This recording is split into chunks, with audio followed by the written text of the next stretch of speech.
Hello student, हमारे YouTube channel पर आपका हार्दिक स्वागत है। आपने इससे पिछले वीडियो में आपने दर्पणों के बारे में, दर्पणों की परिभाषा और दर्पणों में कौन सी क्या होती है वो आप सब आपने पढ़ चुके हो। आज हम पढ़ेंगे दर्पणों से प्रतिबिंब कैसे बनाया जाता है। तो सबसे पहले हम प्रतिबिंब बनने के नियम पहले जान लें, उसके बाद हम विभिन्न दर्पणों से हम प्रतिबिंब खींचेंगे। तो पहला नियम होता है प्रतिबिंब बनने के नियम, जिसमें आपका सबसे पहले अड़ेंगे आपकी प्रतिबिंब बनने के नियम। प्रतिबिंब बनने के नियम, इसमें आपका पहला नियम होता है, यानी जो प्रकाश की किरण, यानी जो प्रकाश की किरण आपकी मुख्य अक्ष के समांतर आती है वो फोकस बिंदु में होकर जाती है। जैसे आप समझेंगे, यानी जो ये आपका अवतल दर्पण है, ये कौन सा दर्पण है आपका अवतल दर्पण। इसके बीच में क्या होता है आपका ध्रुव होता है। इसके केंद्र पे क्या होता है वक्रता केंद्र, इसकी आधी दूरी पर फोकस बिंदु होता है। तो ये आपका मुख्य अक्ष है, ये क्या है आपका मुख्य अक्ष, ये आपका मुख्य अक्ष है। तो इस मुख्य अक्ष के समांतर अगर कोई प्रकाश की किरण आती है तो दर्पण से परावर्तन के बाद किस में होकर जाएगी, वो फोकस बिंदु में होकर जाएगी। पहला नियम ये है। दूसरा नियम जो होता है, इसी नियम का उल्टा, मान लो ये कोई अवतल दर्पण है, इसके बीच में ध्रुव और यहाँ पर वक्रता केंद्र आगे दूरी पर फोकस बिंदु। तो दूसरा नियम ये है कि अगर कोई प्रकाश की किरण फोकस बिंदु में होकर जाती है वो दर्पण से परावर्तन के बाद मुख्य अक्ष के समांतर हो जाती है।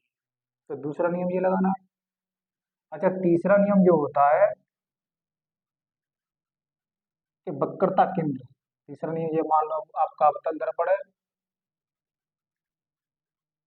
यहाँ पे आपका ध्रुव है, बीच में वक्रता केंद्र, इसकी आधी दूरी पर फोकस बिंदु।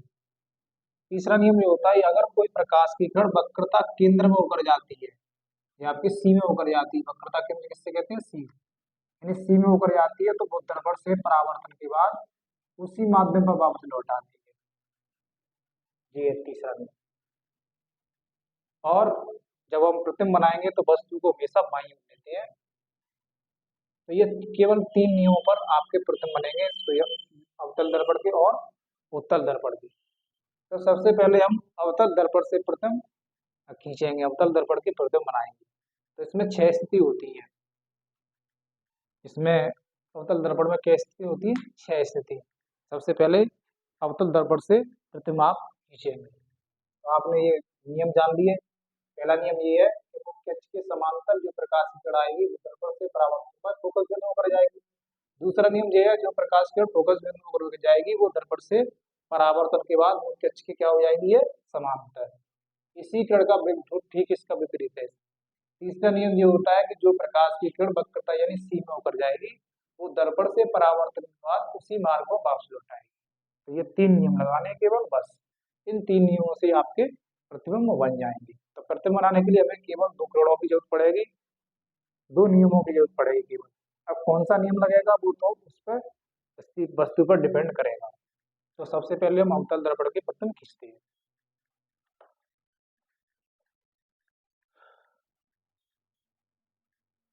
तो अवतल दर्पण से प्रतिबिंब खींचना, तो अवतल दर्पण की प्रतिबिंब होती है अवतल दर्पण, अवतल दर्पण के प्रतिबिंब, अवतल दर्पण के प्रतिबिंब खींचना। इसमें आपकी पहली स्थिति होती है, इसमें 6 स्थिति होती है। पहली स्थिति यहाँ पर वस्तु को दिखाएंगे, वस्तु की स्थिति, वस्तु की स्थिति। दूसरे में प्रतिबिंब की स्थिति, प्रतिबिंब की स्थिति। और अगले तीसरे नियम में होता है कि उसका प्रकृति, वास्तविक बनेगा कि आभासी बनेगा। ये तीन बातें बहुत जरूरी है। तो पहली स्थिति होती है जबकि वस्तु कहाँ पर हो, अनंत पर। तो अनंत का प्रतिबिंब कहाँ बनेगा, फोकस पर। अब फोकस पर प्रतिबिंब बनेगा तो कैसा बनेगा, वास्तविक बनेगा, क्योंकि किरणें वास्तव में मिलेंगी। दूसरी स्थिति होती है वस्तु कहाँ जाएगी, अनंत और एफ के बीच में। ये देखो आपका अवतल दर्पण है, ये आपका अवतल दर्पण है,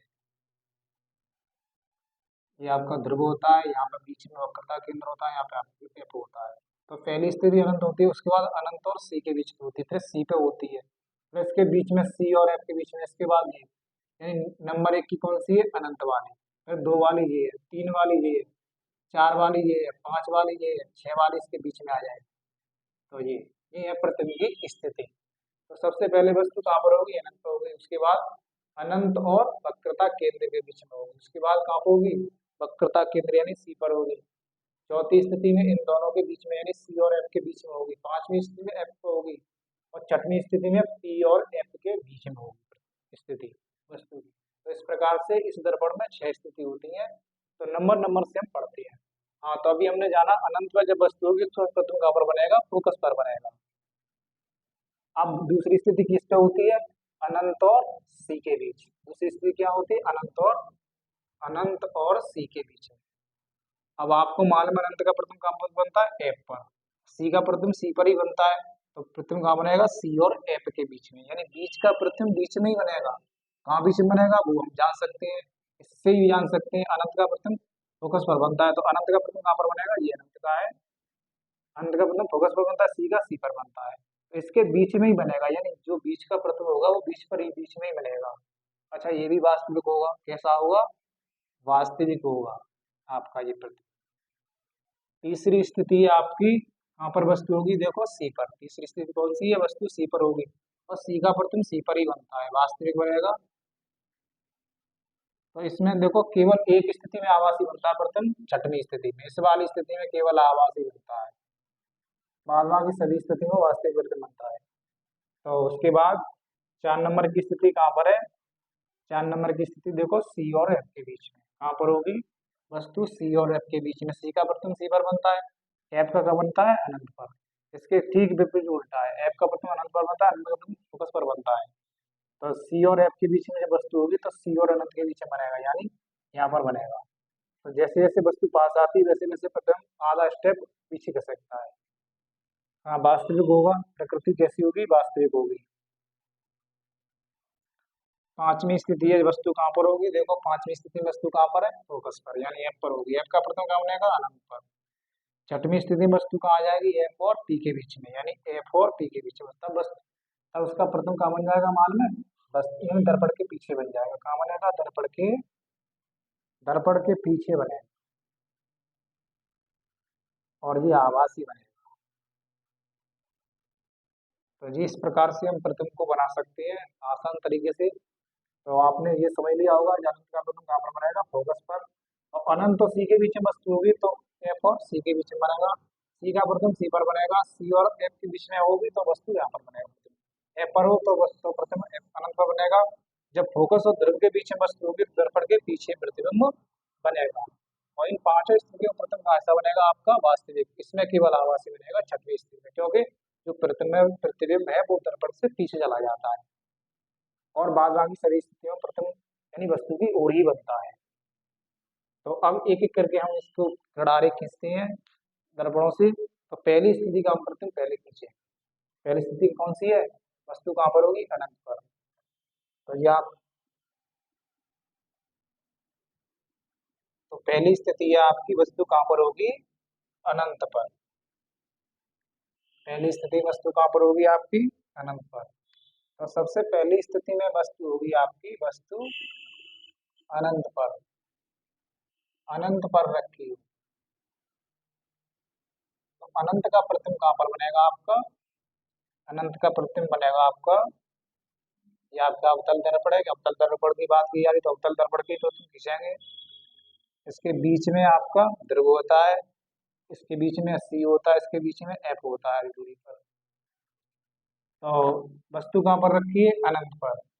ये हमारी पहली स्थिति में कहाँ रखी है, अनंत पर रखी गई है वस्तु, वस्तु कहाँ पर रखी गई है, अनंत पर। तो यू का मान कहाँ पर है, अनंत पर।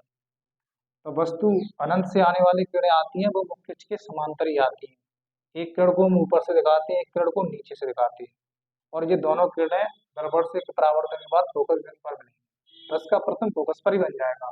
तो एक किरण को हम ऊपर से दिखा लेंगे, एक किरण को नीचे से दिखा लेंगे,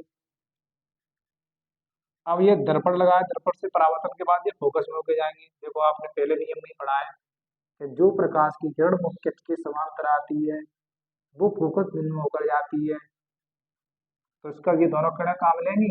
एफ पर। तो इसलिए इसका प्रतिबिंब कहाँ पर बनेगा? फोकस पर बनेगा। इसका प्रतिबिंब कहाँ पर बनेगा? प्रतिबिंब इसका कहाँ पर बनेगा? प्रतिबिंब आपका बनेगा एफ पर। और कैसा बनेगा? ये किरणें किससे मिल रही है? वास्तविक बन रही है, इसलिए कैसा बनेगा? वास्तविक। वास्तविक बनेगा इसका प्रतिबिंब। इसका प्रतिबिंब कैसा बनेगा? वास्तविक। और साइज इसका कितना होगा? साइज अत्यधिक छोटा बनेगा क्योंकि ये बी का मान है। बी के मान पर डिपेंड करेगा। यू का मान कितना है? एनएम। तो ये बहुत कम दूरी है, इसलिए अत्यधिक छोटा बनेगा। प्रतिबिंब कैसा बनेगा? अत्यधिक छोटा। अत्यधिक छोटा बनेगा। दूसरी स्थिति में प्रतिबिंब कैसे? दूसरी स्थिति में वस्तु कहाँ जाएगी? अनंत और सी के बीच में। तो दूसरी स्थिति में वस्तु कहाँ पर हो? जबकि वस्तु कहाँ पर हो? अनंत और कहाँ पर हो? सी के बीच। सी के बीच। समतल दर्पण खींचेंगे इसमें, बीच में आपका ध्रुव होता है, आगे ध्रुव सी, आगे प्रेम। वस्तु कहाँ गई? अनंत और सी के बीच में। अब आपको प्रतिबिंब खींचना है, तो इसके लिए हमने नियम बताए। प्रतिबिंब बनने के पहला नियम तो लगाना ही लगाना है हर हालत में। पहला नियम क्या होता है? मुख्य अक्ष के समांतर फोकस में होके। ये नियम तो सभी चित्रों में लगाना है, सभी स्थितियां फोकस में होके जाएगी। अब दूसरे प्रतिबिंब के लिए हमें जो किरण खींचनी है वो हम किसी में भी खींच सकते हैं, क्योंकि यहाँ से मान पड़ जाता है वस्तु अगर सी से पहले बढ़ रही है तो हम सी में भी निकाल सकते हैं उस किरण को, एफ में भी निकाल सकते हैं। जब जगह नहीं बचती है तब हमें ऑप्शन दूसरा चुनना होता है। तो हालांकि हम इसमें सबसे अच्छा तो ऑप्शन यही है कि फोकस बिंदु को निकाल दो इसके ऊपर। और फोकस बिंदु होकर जाने वाली किरणें कहाँ पे जाती हैं?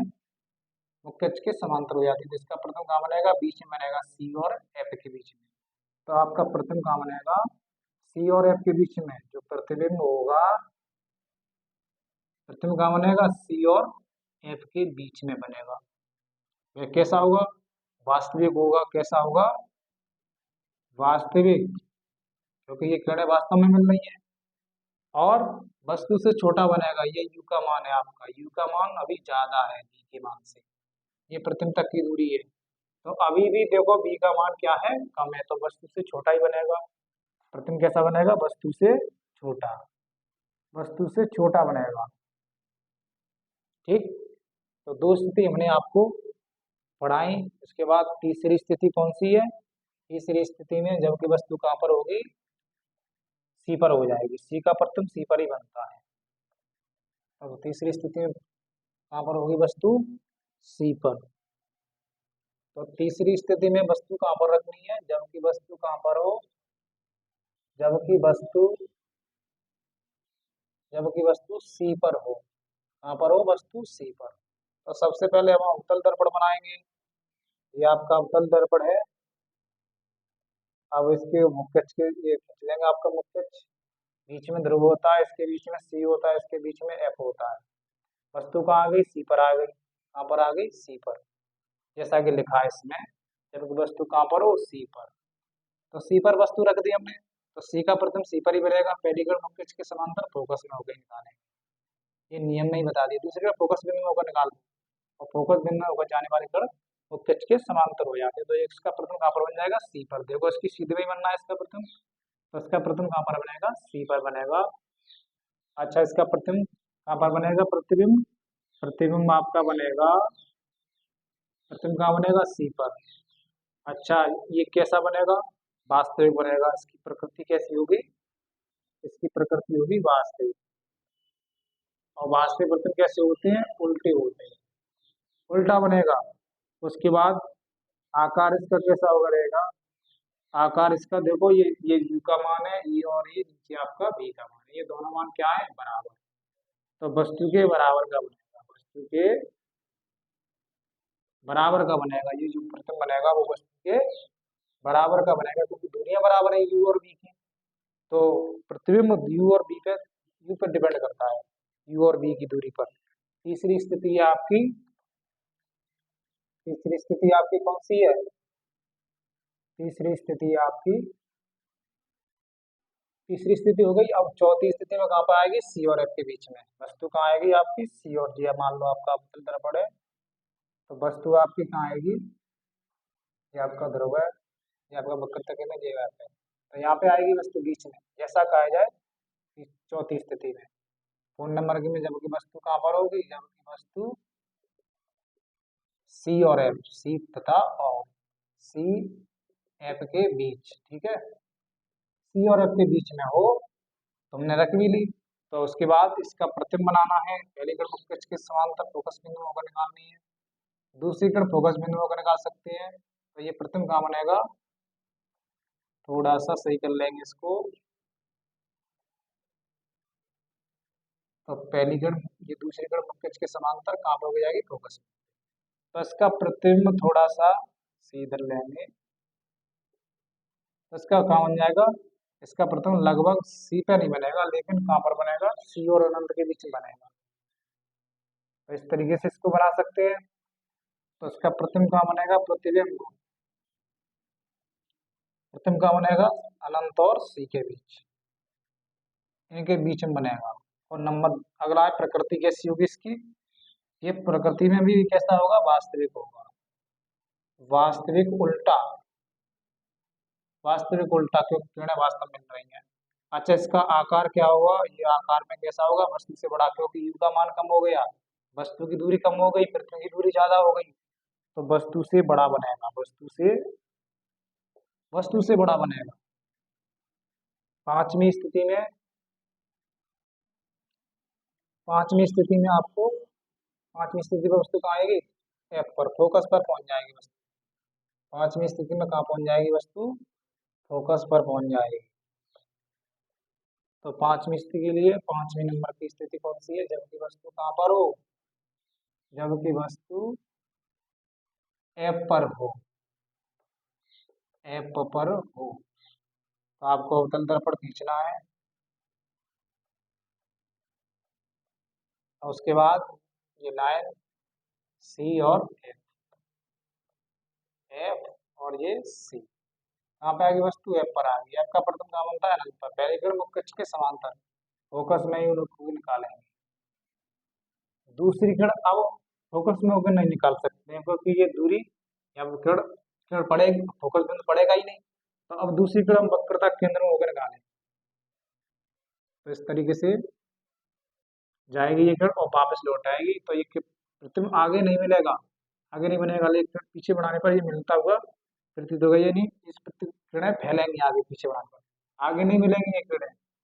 तो ये प्रतिबिंब कहाँ बन जाएगा, अनंत पर, यानी आगे ये नहीं मिलेंगी, लेकिन पीछे बढ़ाने पर ये मिलती हुई, यानी आगे बढ़ाने पर ये फैलेंगे ये किरणें, और कहाँ पे जाके मिलेंगी, अनंत पर। तो इसका प्रतिबिंब कहाँ बनेगा, प्रतिबिंब आपका बन जाएगा कहाँ पर, अनंत पर। और प्रकृति तो इसकी जो का प्रकृति कैसी होगी, वास्तविक, अभी वास्तविक ही बन रहा है, वास्तविक, वास्तविक। और इसका आकार कैसा होगा, प्रतिबिंब का आकार इसका होगा, हाँ, अभी भी वस्तु से बहुत बड़ा बन जाएगा ये प्रतिबिंब, क्योंकि जी का मान इसमें और बहुत ज्यादा होगा, यू का मान कम हो गया, तो बहुत बड़ा, वस्तु से बहुत बड़ा, वस्तु से बड़ा या बहुत बड़ा, अत्यधिक बड़ा। छठवीं स्थिति में, छठवीं स्थिति में आपको क्या करना है, वस्तु कहाँ आ जाएगी, तो देखो जानेंगे, छठवीं स्थिति में वस्तु आ जाएगी आपकी, कहाँ आ जाएगी, छठवीं स्थिति में एफ और पी के बीच में, छठवीं स्थिति में आएगी वस्तु आपकी, वस्तु कहाँ पर आ जाएगी, एफ और पी के बीच, पी के बीच। सबसे पहले उत्तल दर्पण बनाएंगे,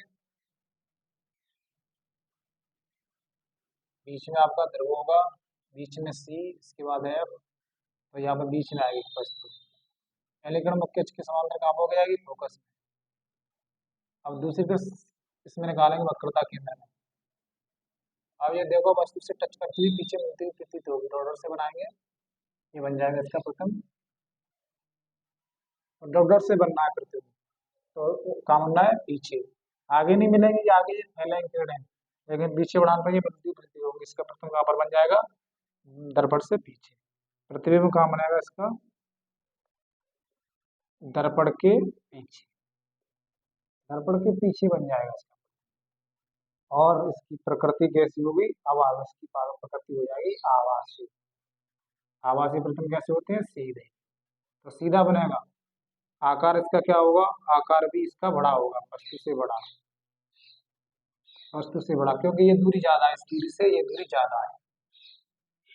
ये दूरी कैसी है, बहुत ज्यादा है, इससे, इससे ज्यादा है ये दूरी से। और डॉट डॉट से जब किरणें मिलती है तो प्रतिबिंब आवासीय बनता है, और वस्तु से बड़ा बनेगा, दर्पण के पीछे बनेगा। तो इस तरह से हम अवतल दर्पण के प्रतिबिंबों को खींच सकते हैं। तो ये वीडियो आपको बहुत अच्छा लगा होगा। अगर अच्छा लगा हो तो वीडियो में कमेंट में बताएं, और अगर वीडियो अच्छा लगा हो तो सब्सक्राइब और लाइक करें। Thank you.